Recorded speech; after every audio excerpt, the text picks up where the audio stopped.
News can മീഡിയയുടെ പുതിയൊരു വീഡിയോയിലേക്ക് സ്വാഗതം.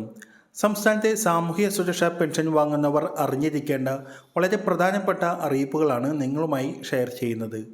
ചാനൽ ആദ്യമായി കാണുന്നവർ സബ്സ്ക്രൈബ് ചെയ്യുക, വീഡിയോ ഇഷ്ടമായാൽ ലൈക്ക് കൂടി ചെയ്യുക. ആദ്യത്തെ അറിയിപ്പ്, സംസ്ഥാനത്തെ സാമൂഹ്യ സുരക്ഷാ പെൻഷൻ ഏപ്രിൽ മാസം മുതൽ എല്ലാ മാസവും അതത് മാസം അവസാനത്തോടു കൂടി ഇനി മുതൽ വിതരണം ചെയ്യുമെന്നാണ് ധനമന്ത്രി കഴിഞ്ഞ മാസം പറഞ്ഞത്.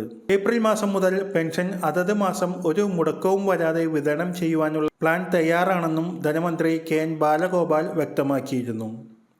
ധനമന്ത്രിയുടെ വാക്ക് പാലിക്കപ്പെടുകയാണെങ്കിൽ ഏപ്രിൽ മാസത്തെ സാമൂഹ്യ സുരക്ഷാ പെൻഷൻ 1600 രൂപ ഏപ്രിൽ മാസം അവസാനിക്കുന്നതിന് മുൻപായി നിങ്ങളുടെ അക്കൗണ്ടുകളിലേക്കോ അല്ലെങ്കിൽ കൈകളിലേക്കോ ഈ മാസം എത്തിച്ചേരുവാൻ സാധ്യതയുണ്ട്. 9600 രൂപയാണ് നിലവിൽ സാമൂഹ്യ സുരക്ഷാ പെൻഷൻ മുടങ്ങിക്കിടക്കുന്നത്.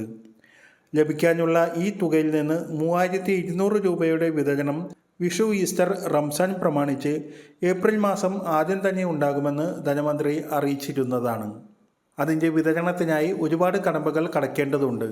കടമെടുക്കുന്ന കാര്യത്തിൽ വലിയ തിരിച്ചടിയാണ് സുപ്രീം കോടതിയിൽ നിന്ന് കേരളത്തിന് അവസാനം ലഭിച്ചത്. കൊടുത്ത കണക്കുകൾ ശരിയല്ല, കേരളം ആവശ്യപ്പെട്ടിരിക്കുന്ന കാര്യത്തിൽ യാതൊരുവിധ യോഗ്യതയുമില്ല, അതുകൊണ്ട് അധികമായി കടമെടുക്കുന്ന കാര്യത്തിൽ കാത്തിരിക്കുക എന്നാണ് സുപ്രീം കോടതിയിൽ നിന്നും സംസ്ഥാനത്തിന് കിട്ടിയിരിക്കുന്ന നിർദ്ദേശം. അതിനാൽ ഈ ക്ഷേമ പെൻഷൻ എങ്ങനെയാണ് വിതരണം ചെയ്യാൻ പോകുന്നതെന്ന് വരും ദിവസങ്ങളിലേ അറിയുവാൻ കഴിയുകയുള്ളൂ. ധനമന്ത്രിയുടെ അറിയിപ്പ് പ്രകാരം വിഷുവിന് മുൻപ് 3200 രൂപ വിതരണം ചെയ്യണമെങ്കിൽ ഇനി അടുത്ത ചൊവ്വാഴ്ചയാണ് റിസർവ് ബാങ്കിൽ നിന്നും കടമെടുക്കുവാൻ സാധിക്കുന്നത്.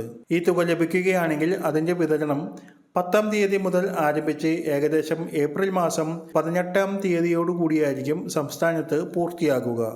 ലോക്സഭാ തെരഞ്ഞെടുപ്പ് അടുത്തിരിക്കുന്നതിനാൽ സംസ്ഥാന സർക്കാർ വാക്ക് പാലിക്കുമെന്നാണ് പ്രതീക്ഷ. ഏപ്രിൽ മാസത്തെ 1600 രൂപയും കൂടാതെ വിഷുവിനോടനുബന്ധിച്ച് വിതരണം ചെയ്യുന്ന 3200 രൂപയും ചേർന്ന് 4800 രൂപയാണ് ക്ഷേമ പെൻഷൻ ഗുണഭോക്താക്കളുടെ കയ്യിലേക്ക് ഈ ഏപ്രിൽ മാസം എത്തുവാൻ പോകുന്നത്.